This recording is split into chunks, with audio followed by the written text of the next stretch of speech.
नमस्कार, स्वागत है आपका हमारे विशेष कार्यक्रम आपके सितारे में। मैं हूं आपके साथ दिव्यांश शर्मा। राशियों में मौजूद ग्रह, नक्षत्र, सितारों के प्रभाव के बारे में जानना हर व्यक्ति के लिए जरूरी होता है। तभी तो हम आपके लिए लेकर आते हैं आपके सितारे में आपकी हर जिज्ञासा, परेशानी का समाधान। बताते हैं आपको सितारों की चाल और दिन का हाल। साथ ही स्टूडियो में मौजूद हमारे खास मेहमान आचार्य जी आपको बताते हैं खास महामंत्र। कल हमें आचार्य जी ने बताया था कुछ हिंदू पूजन प्रतीकों के महत्व के बारे में। ऐसे में आज हम महा उपाय में एक बार फिर जानेंगे कुछ और हिंदू पूजन प्रतीकों का महत्व। तो चलिए शुरू करते हैं आज का आपके सितारे। क्या आप जानते हैं हिंदू पूजन विधि में चंदन, अक्षत, पुष्प और नैवेद्य का महत्व? तो जानिए पंडित वैभवनाथ शर्मा से हिंदू पूजन प्रतीकों का महत्व। आपके सितारे में आप अपनी हर परेशानी का हल प्राप्त कर सकते हैं और अपने सवाल पूछ सकते हैं। स्टूडियो में साथ देने के लिए मौजूद हैं हर बार की तरह विश्वविख्यात ज्योतिषाचार्य और वास्तुशास्त्री पंडित वैभवनाथ शर्मा जी। पंडित जी, आपका बहुत बहुत स्वागत है स्टूडियो में। नमस्कार। तो यदि आप भी अपनी कुंडली के ग्रह नक्षत्रों से परेशान हैं, कार्य, व्यापार, परिवार की चिंता आपको सता रही है, कर रही है आपको हर समय परेशान, देर मत कीजिए, तुरंत हमें कॉल कीजिए। हमारे नंबर्स लगातार आपकी टीवी स्क्रीन पर फ्लैश किए जा रहे हैं। आप हमें हमारे टोल फ्री नंबर पर भी कॉल कर सकते हैं। आप हमसे सीधी बात कर सकते हैं। हमारा टोल फ्री नंबर है 18001026 आप इस नंबर पर मुफ्त में कॉल करें। इसके अलावा आप हमें हमारे लैंडलाइन नंबर्स 012046463332 और 012046463327 पर भी कॉल करके हमसे सीधी बात कर सकते हैं। तो आइए सबसे पहले जानते हैं आचार्य जी से आज का पंचांग। आचार्य जी, ये आज का पंचांग इस प्रकार है। विक्रम संवत 2070 आषाढ़ मास चल रहा है और आषाढ़ मास के शुक्ल पक्ष की आज चतुर्थी तिथि है। शुक्रवार का दिन है। नक्षत्र है मघा, योग है सिद्धि और करण है वाणिज्य। चलिए बात करते हैं राशियों की, जानते हैं कैसा रहेगा आपका आज का दिन। इसी क्रम में सबसे पहले हम बात करेंगे मेष राशि वाले जातकों की। पंडित जी, मेष राशि वाले जातक लोगों के लिए आज की तिथि में आपके शत्रु आपको हानि पहुंचाने का प्रयास करेंगे। आज आपका मूड जो है वो थोड़ा सा खराब हो सकता है। आज आपको काफी सरप्राइज भी मिल सकता है पूरी दिनचर्या में। ओम हृष्ठाय नमः मंत्र का 108 बार जाप करेंगे तो जो भी नकारात्मक ऊर्जा, नेगेटिविटी आपके चारों तरफ है वो दूर हो जाएगी। आज की तिथि में जैसे मैंने बताया था कुछ समय पहले कि नवरात्र के पावन दिन चल रहे हैं जिसे गुप्त नवरात्रि कहते हैं, तो ऐसे दिनों में मांसाहार के सेवन से आपको बहुत ज्यादा परहेज रखना चाहिए। पंडित जी, वृषभ राशि वाले जातकों के लिए आज का दिन कैसा रहेगा? वृषभ राशि वाले जातक लोगों के लिए संतान व जीवन साथी पर अतिरिक्त धन का खर्च आज करना पड़ सकता है। आज आपको उनकी उम्मीदों को कहीं ज्यादा फुलफिल करना पड़ेगा। उनकी आवश्यकताओं को पूरा करने के लिए कुछ धन आपको अपने पास से खर्च करना पड़ सकता है। आज आप अपनी पूरी दिनचर्या में कुछ नया महसूस कर सकते हैं। आज काफी चर्चा में हो सकते हैं आप, जिसकी सबसे बड़ी वजह आपकी मेहनत और आपका जो लगन है, अपने पूरे मनोभाव से जो आप काम करते हैं, पूरी निष्ठा, पूरी ईमानदारी से जो काम करते हैं, वो आपके लिए आज कीर्ति प्रसिद्धि का एक कारक बनेगी। ओम हरे नमः मंत्र का 108 बार जाप कर लेना आपके लिए सर्वोत्तम हो सकता है। आज आपको दिनचर्या में ध्यान ये भी रखना है कि आप किसी दूसरे के वाद विवाद में न पड़े। चलिए अब जान लेते हैं पंडित जी से कि मिथुन राशि वाले जातकों के लिए आज का दिन कैसा रहेगा। पंडित जी, मिथुन राशि वाले जातक लोगों के लिए आज की तिथि में आपके जीवन साथी का स्वास्थ्य प्रभावित हो सकता है। धन से जुड़े किसी मामले में आपको आज अच्छी खबर मिल सकती है, खुशखबरी आज आपको मिलेगी। आपके मन में काफ़ी सवाल हैं जिनका जवाब आपको आज मिल जाएगा। बस ज़रूरत है मन लगा करके चिंतन करने की, मनन करने की, अर्थात सोचने की, विचार करने की। ओम ज्ञानिने नमः मंत्र का 108 बार जाप कर लेना आपको बहुत अच्छा लाभ देगा। किसी भी प्रकार से अपने आत्मविश्वास में कमी मत होने दीजिए। पंडित जी, कर्क राशि वाले जातकों के लिए आज का दिन कैसा रहेगा? कर्क राशि वाले जातक लोगों के लिए शिक्षा के क्षेत्र में विद्यार्थी लोगों को आज बहुत अच्छी उन्नति मिल सकती है। व्यापार के मामले में आपने जो कुछ नए व बड़े निर्णय लिए हैं वो बहुत ज़्यादा लाभकारी हो सकते हैं। अपने काम में मन लगाने के लिए आज आपको योग का सहारा, कुछ व्यायाम का सहारा लेना पड़ सकता है। ओम सृष्टि कत्रे नमः मंत्र का 108 बार जाप कर लेना आपके लिए सर्वोत्तम होगा। यात्रा करने से आपको बचना चाहिए। पंडित जी, सिंह राशि वाले जातकों के लिए आज का दिन कैसा रहेगा? सिंह राशि वाले जातक लोगों के लिए घरेलू खर्च में वृद्धि से चिंता बढ़ेगी। आपने अपने मन की भावनाओं पर अंकुश जो लगा रखा था, आज आवश्यकता है उसे खोलने की। किसी निकटतम व्यक्ति से जिस पे आपका बहुत ज़्यादा विश्वास हो, आपको उसके सामने अपने मन की बातें कह देनी चाहिए। मन के भावों को व्यक्त करने से काफ़ी आपको राहत मिल जाएगी। आज की तिथि को शुभ बनाने के लिए श्री ऋणमोचक मंगल स्तोत्रम का पाठ कर लेना आपको आर्थिक मामलों में बहुत ही सुदृढ़ बनाएगा। जितने भी आपकी आर्थिक समस्या है उसको दूर करेगा। आज ध्यान आपको ये भी रखना है कि कोई भी व्यापारिक निर्णय बहुत जल्दीबाजी में या किसी के दबाव में आकर के आप ना करें। पंडित जी, कन्या राशि वाले जातकों के लिए आज का दिन कैसा रहेगा? कन्या राशि वाले जातक लोगों के लिए आज की तिथि में आपको अपने इष्ट मित्रों की ओर से कुछ तनाव मिल सकता है। परिवार की किसी बात को लेकर के आप में काफी तनाव में थे, लेकिन आज वह तनाव दूर हो सकता है। तो आज जो है बहुत ज़्यादा तनाव लेने की आवश्यकता नहीं है, क्योंकि परिवार, दोस्त मित्र हर तरफ से कहीं ना कहीं प्रेशर की सिचुएशन है। तो उसको जितना आप हल्के में लेंगे उतना अच्छा होगा। आज की दिनचर्या को शुभ बनाने के लिए अंगारक अष्टोत्तर शतनामावली का पाठ कर लेना आपको बहुत अच्छा लाभ देगा। आपके क्रोध, आपके तनाव, आपके डिप्रेशन को, टेंशन को दूर करने में ये काफ़ी हद तक सहायक होगा। किसी दूसरे के वाद विवाद में आप स्वयं हस्तक्षेप न करें। आपको किसी के भी विवाद में मध्यस्थता करने की कोई आवश्यकता नहीं है। चलिए हम बात करेंगे कुछ कॉलर से। पंडित जी के जरिए आपके हर समस्या का समाधान होगा। इसी क्रम में सबसे पहले हमारे जुड़ गए हैं फरीदाबाद से पूरन जी। पूरन जी नमस्कार। नमस्कार पंडित जी। जी नमस्कार, बताइए। पंडित जी, मुझे ये पता करना था कि मेरे भतीजा भतीजी हैं, तो वो मांगलिक हैं या नहीं, उनके लिए मैं पूछना चाहता हूँ। मैं डेट ऑफ बर्थ बताता हूँ उनका। 5 मिनट का फर्क है सिर्फ डेट ऑफ बर्थ में। उनकी जन्म तिथि है 9/12 जी 2012 जी, और समय है सुबह के 1:40 और 45 मिनट। जी, ये सुबह का यानी प्रातः काल भोर का समय है या दिन का सुबह का आप बात करें? दिन के जी, देखिए, जो आपने जन्म विवरण दिया है, इस जन्म विवरण के अनुसार इन बच्चों की कुंडली जो है वह लग्न से मांगलिक तो नहीं आ रही है, लेकिन अगर हम बात करें चंद्रमा से तो मंगल दोष बनने की स्थिति दिखाई देती है इनकी कुंडली में। मंगल दोष 2 तरीके से निर्धारित किए जाते हैं। एक तो लग्न से निर्धारित करते हैं, दूसरा चंद्रमा से यानी चंद्र राशि से करते हैं। तो जहां तक आपने बताया कि 5 मिनट का अंतर है इनके जन्म के समय में, तो चंद्रमा के अनुसार जब आप इनका समय निर्धारित करेंगे तो निश्चित ही ये इनकी कुंडली जो है वह मांगलिक आएगी। और हमारे साथ अगली कॉलर मीनाक्षी जुड़ गई हैं दिल्ली से। जी मीनाक्षी जी, अपना सवाल पूछने से पहले अपनी डिटेल्स बताइए। जी 4 नवंबर जी 1990 जी टाइम 3 दोपहर का है जी। और मैं ये पूछना चाहती थी अपनी एजुकेशन के लिए कि मेरी एजुकेशन मैं किस फील्ड में करूं तो अच्छी रहेगी। जी, देखिए मीनाक्षी जी, आपकी जन्म पत्रिका के अनुसार राहु की महादशा में शनि की अंतर्दशा है। आपकी जन्म पत्रिका के अनुसार जो कर्म भाव है वह मंगल का है, और मंगल जो है वह मशीनों से, यंत्रों से, कुछ ना कुछ तकनीकी ज्ञान से या कर्म क्षेत्र को दर्शाता है। तो कहीं ना कहीं आपका जो भी जॉब होगा वो टेक्निकल होगा, ऐसा आपकी कुंडली ये बताती है, ये लक्षण दिखाती है। और ये जो दशा चल रही है उसमें भी कहीं ना कहीं तकनीकी विद्या प्राप्ति के ही संयोग दिख रहे हैं राहु में शनि, क्योंकि मशीनों से जुड़ा हुआ कुछ टेक्निकल पढ़ाई के ही कॉम्बिनेशन दिखाई देते हैं।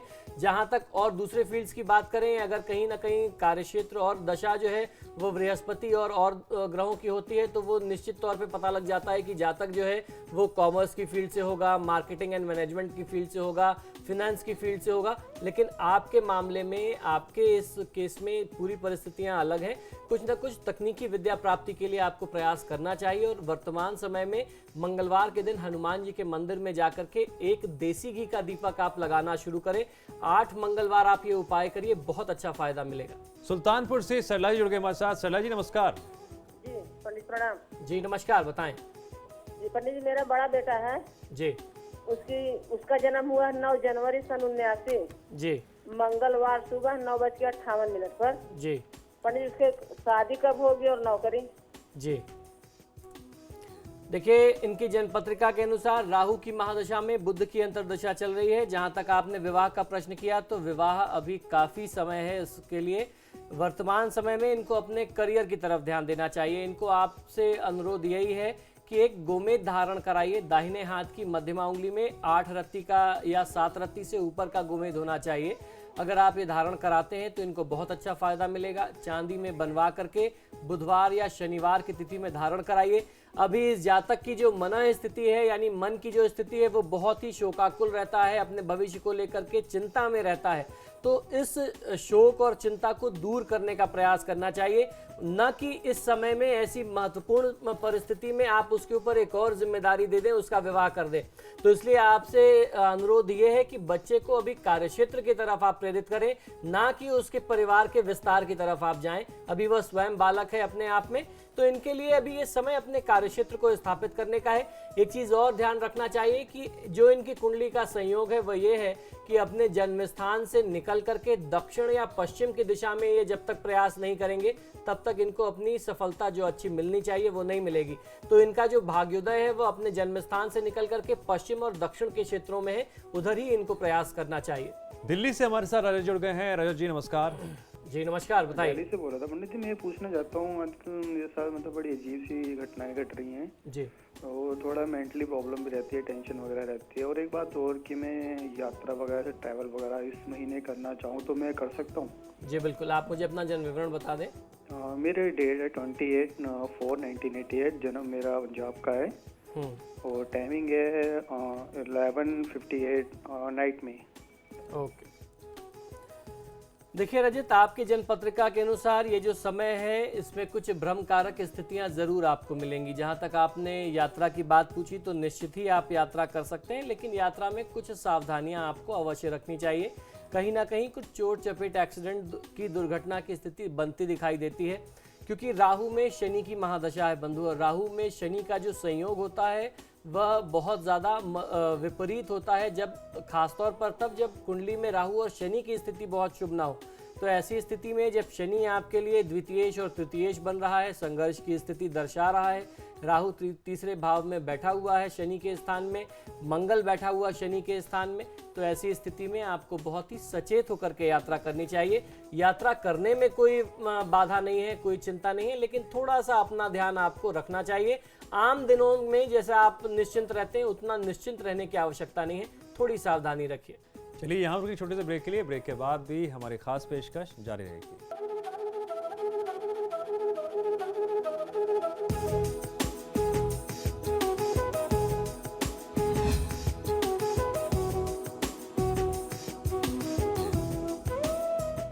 स्वागत है ब्रेक के बाद। अब बात करेंगे बाकी बची 6 राशियों की, और इस क्रम में आगे बढ़ते हुए बात कर लेते हैं तुला राशि वाले जातकों की। पंडित जी।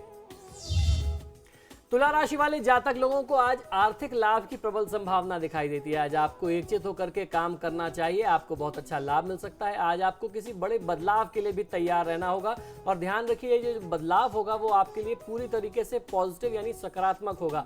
आज अपने काम पर पूरा ध्यान लगा करके काम करें, तभी आपको सफलता प्राप्त होगी।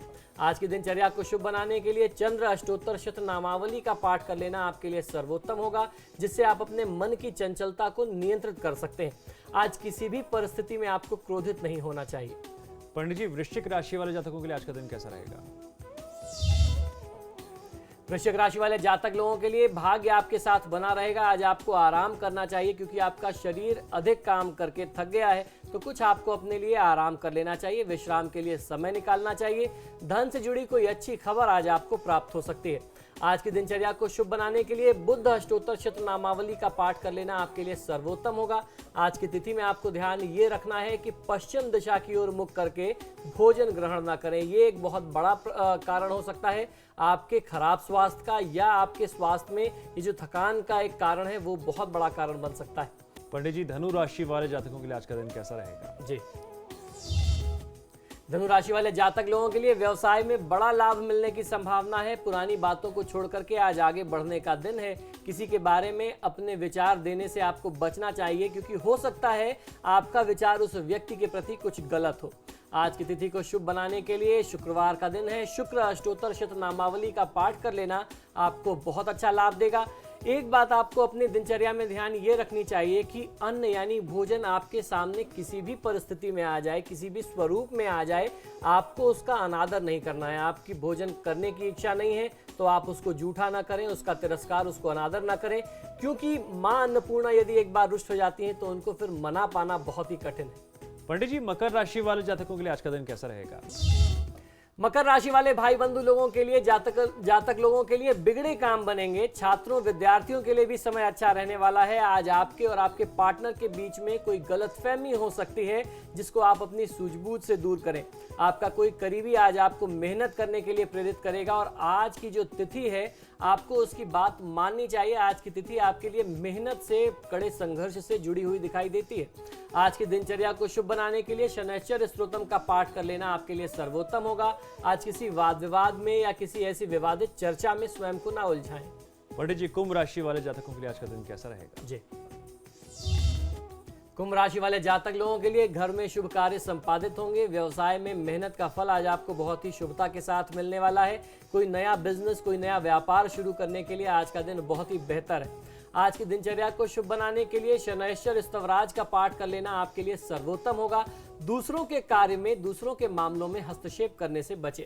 पंडित जी, आखिर में बात कर लेते हैं मीन राशि वाले जातकों की। मीन राशि वाले जातक लोगों के लिए परिवार के लोगों का सहयोग प्राप्त होगा। पैसे को लेकर के आज आपको परेशानी हो सकती है, लेकिन ये परेशानी जल्द ही दूर हो जाएगी। आज की दिनचर्या को शुभ बनाने के लिए 12 ज्योतिर्लिंग स्तोत्रम का पाठ कर लेना आपके लिए सर्वोत्तम होगा।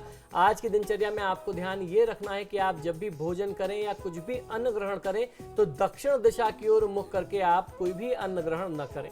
पंडित जी, दर्शक बेसब्री से इंतजार कर रहे हैं कि आज का महा उपाय क्या है, तो चलिए देर नहीं करते हैं और बताइए कि हमें आज का महा उपाय क्या है। जी बिल्कुल, आज का महा उपाय बहुत ही खास है। कल हमने आपको बताया था कि हिंदू पूजा पद्धति में या हमारी अपनी दिनचर्या में आपने देखा होगा कि आपके अपने घरों में जो भी चीजें प्रयोग में आती हैं, जो भी प्रतीकात्मक चीजें प्रयोग में आती हैं, उनका महत्व क्या होता है।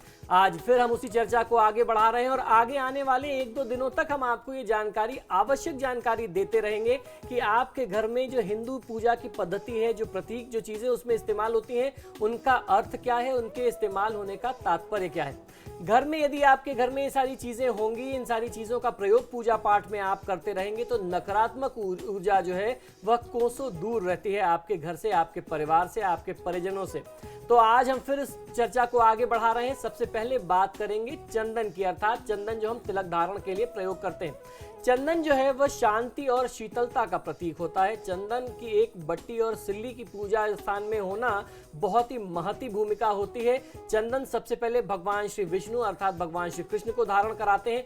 चंदन की सुगंध से मन में जो भी नकारात्मक विचार होते हैं वह समाप्त हो जाते हैं। चंदन को जैसे मैंने बताया भगवान श्री विष्णु, शालिग्राम और भगवान शिव जी की पूजा में शिवलिंग पर लगाया जाता है। मस्तक पर चंदन लगाने से, जैसे कहते हैं कि यहाँ तीसरा नेत्र होता है व्यक्ति का, तो वह जो मस्तिष्क की ऊर्जा है, नकारात्मक ऊर्जा है या दिमाग की गर्मी जिसे आप आम भाषा में समझ सकते हैं, यह उसको शांत करता है, शीतल करता है। दिमाग जो है आपका वह शांत होता है। अब बात कर लेते हैं अक्षत। अक्षत अर्थात चावल।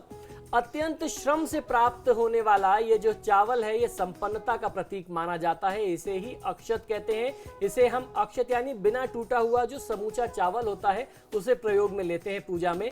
अक्षत अर्पित करने का अर्थ ये है कि सब कुछ अपना जो है, अपने वैभव का उपयोग अपने लिए नहीं बल्कि मानव सेवा के लिए, आप उनके कल्याण के लिए करते रहेंगे और ये संपन्नता का प्रतीक माना जाता है। इसलिए हमारे धर्मशास्त्रों में या हमारी सनातन परंपरा पद्धति में पूजा पाठ में इसका प्रयोग किया जाता है। अब बात कर लेते हैं पुष्प की यानी फूल की। देवी या देवता की मूर्ति के समक्ष फूल अर्पित किए जाते हैं। यह सुंदरता का एहसास जगाने के लिए तो है ही है, इसका अर्थ यह भी है कि हम भीतर और बाहर दोनों तरीके से सुंदर बने। आपने फूल देखा होगा, जो ताजे पुष्प होते हैं उसकी ऊर्जा बहुत ज्यादा शुभ होती है।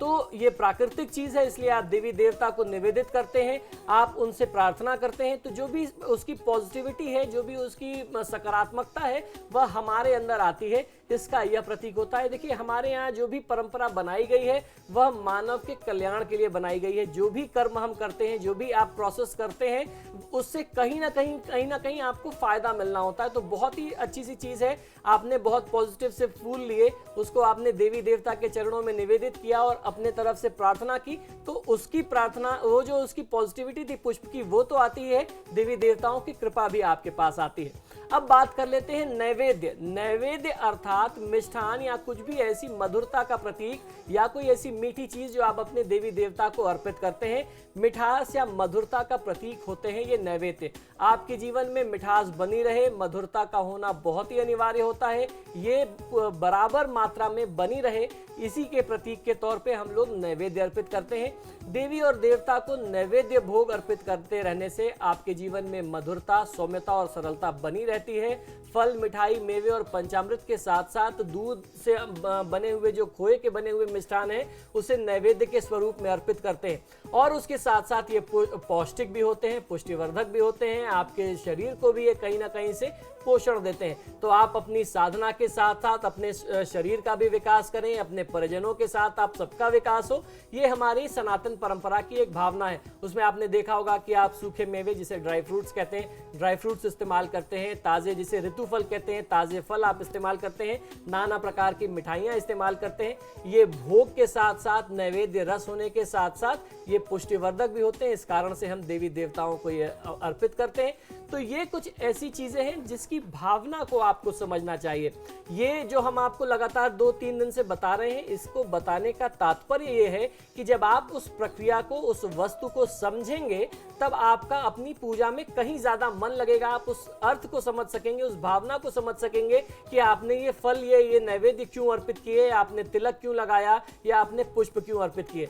तो इसी प्रकार से ये आवश्यक जानकारी हम आपको आने वाले 1-2 दिनों में और देते रहेंगे। पंडित जी, हमें कई ईमेल्स आए, लेटर्स आए हैं जिसके जरिए उन्होंने बताया है किस तरह से इस महा उपाय ने उनकी जिंदगी को पूरी तरह से बदल दिया है। जी बिल्कुल दिव्यांश जी, हम लोग मानव मात्र हैं और हम जो भी कर्म करते हैं वह प्रभु के द्वारा निर्धारित होता है। तो प्रभु ने मुझे और आपको चुना है कि हम जनता का मार्गदर्शन करें, उनको धर्म से जुड़ी हुई जानकारियां देते रहें और बहुत ही सरल तरीके से देना हमारा तात्पर्य है। उसमें कोई आडंबर, कोई दिखावा नहीं होना चाहिए। यही सही मायने में सच्ची भक्ति है। पंडित जी, अब स्टूडियो में आए, आपने दर्शकों को जानकारी दी, इसके लिए आपका बहुत बहुत शुक्रिया। नमो नारायण।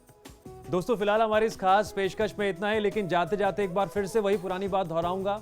किसी के सितारे बुलंदी पर होते हैं, किसी के सितारे गर्दिश में होते हैं, लेकिन वो तमाम लोग जो आपके सितारे के परिवार के साथ जुड़ जाते हैं, उनकी किस्मत आसमान की तरह हमेशा चमकती है। नमस्कार।